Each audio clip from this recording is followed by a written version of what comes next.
Her voice still echoes in the back of my skull, soft, warm, and merciless.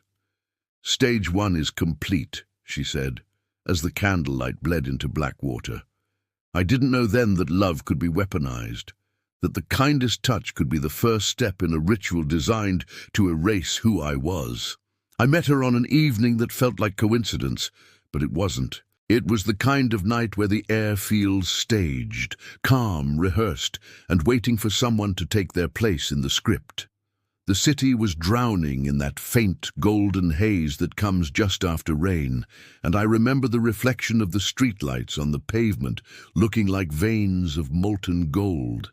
I didn't believe in signs back then, but maybe I should have. She was sitting alone in the corner of a cafe I had never been to before, tracing circles into a glass of water with her fingertip. It wasn't just beauty that caught me. It was precision. Every move she made felt deliberate, as if her existence followed an unseen rhythm. When her eyes met mine, something in me stopped. For a second it felt like recognition, not attraction. As though I had seen her before, somewhere impossible. We spoke and time began to fold. Her name was Evelyn, though I would later learn that wasn't her real name. She said she was a researcher, philosophy, history, old societies. The kind of knowledge that lives between the lines of dusty books. We talked about patterns, coincidences, and the idea that every decision we make could already be written. I remember her laughing quietly when I said that sounded like fate. "Not fate," she said. "Design." That word stayed with me. Design. Over the next few weeks, she became a fixed point in my life. Not just a person, an anchor. Every conversation felt intentional, like she was guiding me somewhere without pushing. We'd talk for hours, and every time she'd leave me with a thought that lingered long after she was gone. "Most people," she said once, "never realize they're being taught until the lesson is over." I thought she meant philosophy. Now I know she meant obedience. There were small details I missed, things that seemed harmless until they weren't. She wore a golden ring engraved with a shape I couldn't place. When I asked about it, she said it was a gift from her circle, nothing important. She always ordered her drink the same way, 3 cubes of ice, never more, never less. She traced them clockwise with her straw before taking a sip. A habit, a ritual. And she always met me on Thursdays, the day she said energy is most balanced. I laughed at that. She didn't.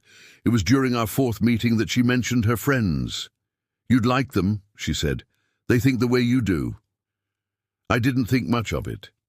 I had always been drawn to people who chased meaning, who looked for structure in the chaos. So when she invited me to a small gathering, I said yes. The house was on the edge of town, an old building with blacked-out windows and no number on the gate. Inside, it smelled of candle wax and cedar wood. A faint hum filled the air, almost electrical. There were 5 people in the room, all dressed plainly, but with the same gold insignia etched on small pins near their collars, the same symbol on Evelyn S. ring. They welcomed me with warmth that felt rehearsed. One of them, an older man with a voice like gravel, said, "You've already passed the first threshold. The rest will come naturally." I didn't understand what he meant. I thought it was metaphorical. The night was full of questions that led nowhere and phrases that seemed to mean everything. Duality, alignment, preparation. They spoke of light and shadow as if they were directions on a map. Evelyn stayed close, her hand brushing against mine whenever I began to feel uneasy. Every time she touched me, the anxiety dissolved. That was the first sign of the trap, comfort placed with precision, control disguised as affection.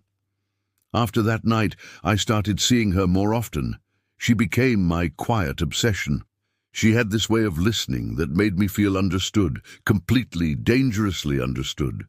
It's strange how easily manipulation can feel like love when you've been starved of it long enough. Then came the dreams. I started waking in the middle of the night, with fragments in my mind, symbols drawn in gold, circles interlocked, her voice repeating numbers I didn't recognize. When I told her about them, she smiled faintly. "Don't fight them," she whispered. "You're aligning." I didn't know that those dreams were being planted, that my trust in her was stage one. The deeper I fell, the more the world outside of her lost focus. Friends stopped hearing from me. Work blurred into background noise. My thoughts revolved around her like a compass locked on a false north. I didn't realize I was being reshaped. Emotion turned into obedience. Desire converted into submission. And then one night, as I walked her home, she turned to me and said something that didn't fit. "You've done well," she whispered. "They're pleased with your progress." I laughed, thinking she meant her friends. But she didn't laugh back. Her face stayed calm, serious, almost reverent. Before I could ask what she meant, she touched my chest, right above my heart, and said softly, "Stage one is complete." I remember the streetlight flickering at that moment, and for a split second, I saw something in her eyes that wasn't love. It was assessment, like a doctor checking a patient before the next procedure. She was never real. Not the way I thought she was. Every word, every glance, every tremor of affection had been rehearsed. When I finally uncovered the files with her real name, there were 2 photographs attached. One of the woman I loved, and another of her standing beside the men who designed me. After she said stage one is complete, something inside me shifted. It wasn't panic, not yet, more like the aftertaste of unease. For days I tried to pretend nothing had changed, but her rhythm was different now. The warmth in her voice had cooled into precision. She stopped asking about my thoughts and started steering them. When I spoke, she listened as if measuring my words against an invisible checklist. I told myself love changes people. That intimacy makes us act strange, but love doesn't ask you to forget who you were before it began. She began taking me to places that didn't belong on maps. Abandoned libraries, shuttered theaters, basements beneath cafes that smelled of stone and rain. At each stop, there was always someone waiting, a friend she said I should meet. They spoke with the same serene tone, like teachers addressing a class that didn't know it was being graded. They called themselves the architects of reflection. To them, emotion was a material, like marble or gold, something to sculpt, refine, and perfect. Evelyn said I was being prepared for elevation. I laughed the first time I heard that. She didn't. One evening, she brought me to a manor on the outskirts of the city. Inside, dozens of candles lined the corridor, their flames trembling in a slow rhythm, as if breathing together. The air shimmered with faint incense. I felt something metallic at the back of my throat. At the end of the hall stood a heavy oak door, carved with concentric circles, intersected by a single square. The symbol on her ring. "Tonight, you'll see what I see," she whispered. When the door opened, I realized it wasn't a room. It was a chamber. A perfect circle. 12 chairs around a marble table. The floor etched with golden geometry that seemed to pulse beneath the light. At the center, a bowl of dark water reflected the ceiling's pattern, like an imitation sky. An older man rose to greet me. His eyes were pale gray, almost silver. "You've done well, brother," he said. "Most lose themselves before reaching this point." Brother. The word struck like a nail. I wasn't part of anything, not officially, and yet they spoke as if I'd already been sworn in. Evelyn stood behind me, her hand resting lightly on my shoulder. "He's ready for stage 2, she said. A low murmur rippled through the room, approval disguised as reverence. The man nodded, then let him drink. They handed me a small glass filled with a liquid that shimmered like mercury. I hesitated, but Evelyn's eyes anchored me. "It's only symbolic," she whispered. "It opens the mind." When I drank, the taste was metallic and sweet. Moments later, the room began to tilt, the lines on the floor swirling into a single golden spiral that stretched toward me. I remember Evelyn's voice guiding my breathing. Inhale, exhale, forget. For the next hour, or maybe forever, they spoke in unison, reciting phrases that echoed inside my skull. Love is the leash. Desire is obedience. Trust is the altar. Each line burned away another layer of thought until the words stopped making sense. When I came to, the candles had burned halfway down and everyone was gone except her. She smiled softly, touching my cheek. You did well. You surrendered. I should have been terrified, but all I felt was calm. That was the moment I realized fear itself can be reprogrammed.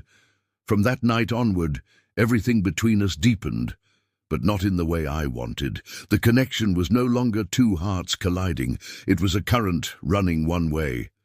She spoke, I agreed. She led, I followed. When she asked me to quit my job to make time for reflection, I did. When she suggested selling my apartment, I obeyed. My world folded neatly into hers, like a page turned by an unseen hand. Weeks blurred. I started seeing symbols everywhere, the same intersecting circles carved into lampposts, scrawled in dust on windows, etched into the condensation on my bathroom mirror. Once I found one burned into the wood beneath my bed. When I showed Evelyn, she only said, "That means they're watching your progress." I didn't ask who they were.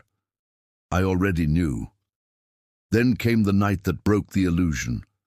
I woke around 3 a.m. to find her standing by the window, bathed in the amber glow of streetlights. She was speaking softly into a small black device, a recorder. Her voice was detached, clinical. "He's compliant, emotional response stabilized. Recommend transition to stage 2B within 48 hours. When she turned and saw me awake, she froze. For a heartbeat, our roles reversed. I was the observer, she the mask slipping. She smiled, tried to hide the device behind her back. "You weren't supposed to hear that," she whispered. My chest went cold. "Who are you talking to?" Her expression softened into pity. "You'll understand soon." She walked toward me slowly, eyes wet but unwavering. "Don't ruin this by resisting. Love brought you here. Let it finish what it started." I stepped back, shaking my head. "Love?" She nodded once. Stage 1. I didn't sleep that night. When dawn came, she was gone. The apartment was stripped of her. No clothes, no notes, no trace of the woman I thought existed. Only a folded envelope on the table, sealed with red wax bearing the golden square and circle emblem. Inside was a single line written in her handwriting. "Stage 2 begins when you start looking for me." For days I tried to find her. I visited every place we'd been, every cafe, every street corner. The people she'd introduced me to, gone. The house with the circle-marked door, empty, dustless, abandoned. I began to question whether any of it had been real, or if I'd been walking through a ritual that existed only for me. But late one night, an email arrived from an unknown sender. No text, only a set of coordinates and a time. Below it, one phrase glowed like a command. "Come alone. Stage 2 awaits." When I saw her again, she wasn't Evelyn anymore. The same face, the same voice. But behind her eyes was something else, something cold and ancient, as if the woman I'd loved had been hollowed out to make room for what they worshipped. The coordinates led me deep into the industrial outskirts of the city, a district long forgotten by maps. I followed them on foot, through rusted gates and crumbling warehouses, until the streets became silent, swallowed by fog. The time in the message was 3:33 a.m. That number haunted me. It had appeared before, carved into the base of the altar in that circular chamber, etched faintly in the golden ring Evelyn wore. I hadn't realized it was a time. When I reached the final location, it was nothing more than an abandoned textile mill. Broken windows, half-collapsed roof, a silence thick enough to press against my skin. The metal door was already unlocked. On the inside, a faint candlelight flickered down a concrete corridor. I followed it. The air grew heavier with every step. The smell of wax, iron, and something older. Then the corridor widened into a massive underground hall, perfectly circular, its walls lined with dozens of hooded figures holding dim torches. The same golden pattern spiraled across the floor, glowing faintly as if breathing. At the center stood a marble platform, and on it, her, Evelyn. She wore a long white garment bound by a gold sash. Her hair was braided in a way I'd never seen before, and her eyes, they weren't hers. They reflected the glow from the floor, almost metallic, almost alive. "Welcome," she said softly. "You made it to stage 2. I couldn't speak. Every instinct told me to turn back, but my body betrayed me, drawn forward like metal to a magnet. The hooded figures began to hum in unison, a low, resonant tone that vibrated in my bones. She extended her hand toward me. "You've already surrendered your heart," she said.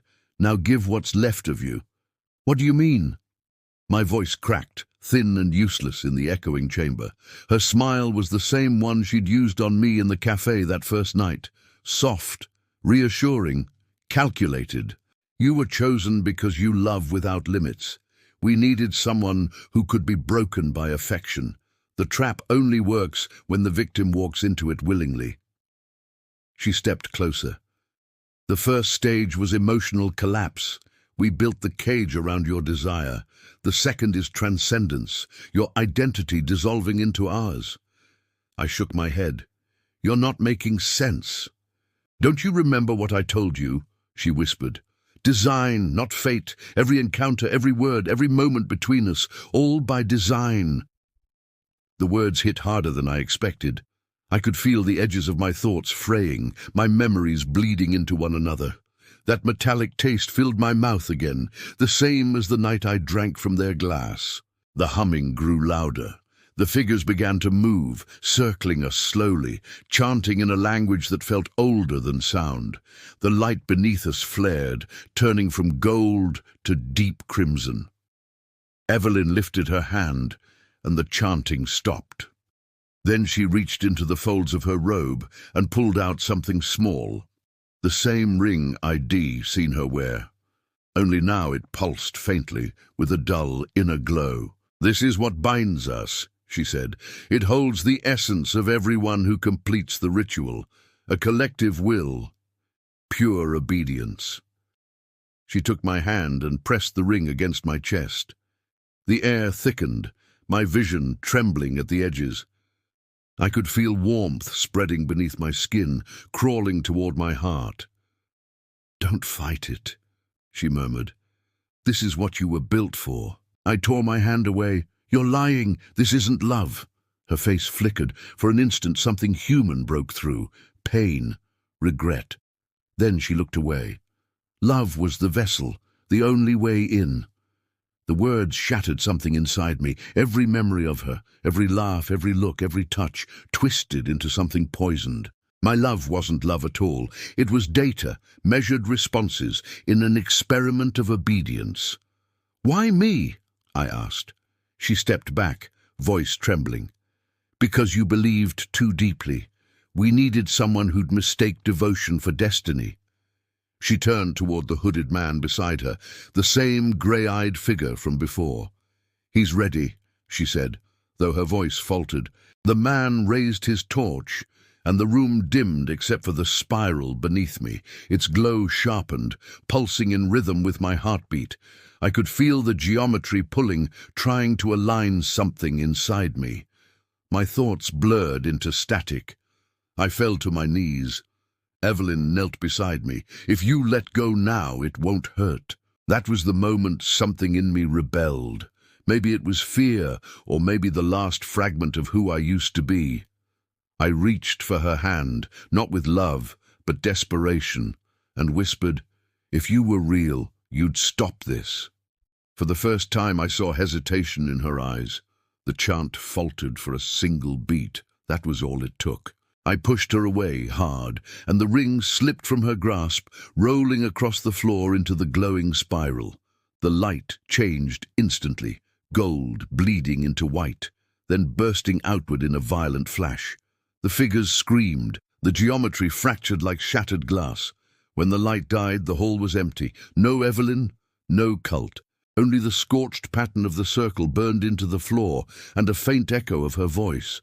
"You can't destroy what you've already become."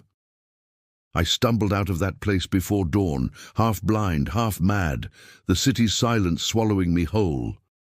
But the worst part came later. In the days that followed, I began hearing her voice in the static of radios, the hum of streetlights, the rhythm of my own heartbeat. Sometimes in dreams, she still speaks, calm, patient, waiting. And every time I wake, I find new symbols drawn on my walls in gold dust, circles intersecting, spiraling inward. I haven't touched them, because part of me is afraid that if I do, she'll answer.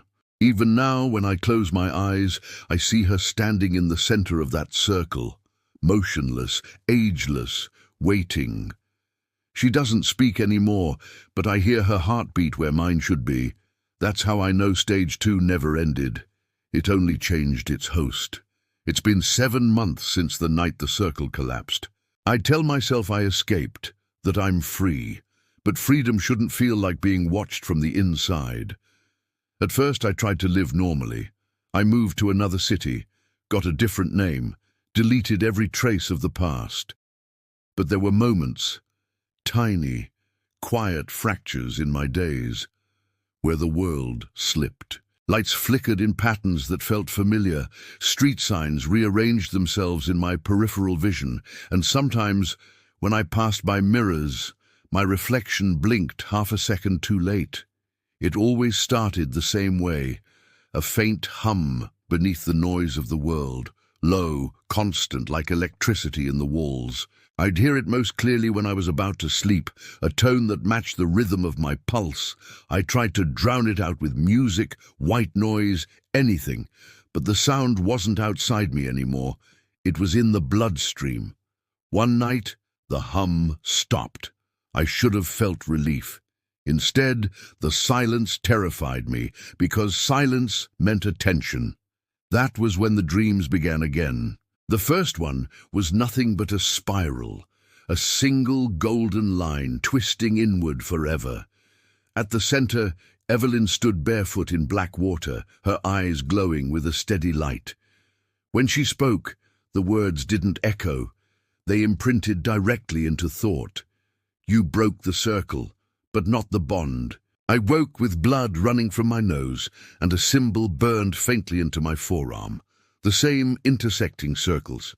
The skin was warm to the touch, pulsing faintly as if alive. I tried to reason it away. Hallucinations, stress, trauma. But then the physical signs began. The air around me grew heavier when I thought about her. Lights dimmed, phones glitched, clocks froze at 3:33. It was as if the ritual had rewritten the architecture of reality around my name. Eventually I realized Stage 2 wasn't meant to happen there. It was meant to continue here, outside the chamber, in me. The ritual wasn't an event, it was a program, and I was the host it chose to keep running. 3 weeks ago, I met someone claiming to have escaped the same architects of reflection. He found me through an encrypted forum, a place for those who brushed against the darker corners of secret orders. His name was Marcus, and he spoke with the exhaustion of a man who hadn't truly slept in years. He said he recognized the pattern on my arm immediately. "That's their completion mark," he whispered over the call. "Means they succeeded." I asked him what that meant. He said, "They don't need your body anymore. They needed a living conduit, something that could carry the ritual into the waking world." I didn't believe him until he told me his story. He'd loved someone too, a woman named Ilara. Same beauty, same impossible precision, same word carved into her ring, design. He said he'd watched her die during his initiation. But weeks later, she appeared again in his dreams, whispering the same phrase Evelyn had used, "Stage 1 is complete." His voice cracked when he said, They replicate themselves through attachment. The emotion is the key. Love opens the mind. Grief leaves it unlocked. Before he could say more, the call dropped. When I tried to reconnect, his account was gone. Deleted. The server shut down hours later. That night I stayed awake until dawn. I kept replaying his words, "Love opens the mind." I looked at my reflection in the window and whispered her name. The hum returned instantly, deep and resonant, vibrating through my chest like a second heartbeat. My breath fogged the glass, and there, faintly visible through it, was her silhouette. Evelyn, smiling. I turned away, but her reflection stayed. She spoke softly, though her lips didn't move. "You keep running from a ritual that exists inside you." I felt pressure at the back of my skull. Gentle, rhythmic, almost soothing. Stage 2 is symbiosis. You're not haunted, Daniel. You're inhabited. The moment she said my name, my body locked. I hadn't told her my new one. Then she whispered the final phrase that shattered everything. "They don't make you love us. They make you become us." My vision fractured, golden light spilling through the edges of reality. I fell backward, gasping, clutching my chest, as symbols erupted beneath my skin like veins of fire. The room bent inward, folding into impossible geometry. I saw glimpses of other faces, other hosts, men and women whispering prayers to the same void, and behind them all, her, always her. When I woke, it was morning. The symbols were gone, but in the mirror, the reflection smiled half a second before I did. I stopped trying to fight it after that. I don't sleep much anymore. When I do, I wake with the taste of iron and gold on my tongue. Sometimes I find faint circles drawn on the walls again, written in what looks like ash. But lately, something new has begun. I've started finishing her sentences in my head, words I shouldn't know, patterns I shouldn't understand. Sometimes when I close my eyes, I can see through hers. The other day, a woman at the market caught my eye. She dropped her bag when I smiled at her, not because she recognized me, but because she recognized the look behind me. She whispered, "Evelyn," before running. That's when I realized the final stage wasn't about surrender. It was about continuation. The emotion that bound me to her was now what bound her to me. The two-stage trap wasn't a process. It was a cycle. Stage 1, make them love you. Stage 2, make them carry you. I used to think I was the victim. Now I am not sure if I am the last one to escape or the first of the next to begin. Because every night when I whisper her name, I hear another voice answer from inside. Stage 2 is complete. And I can't tell anymore which one of us said it.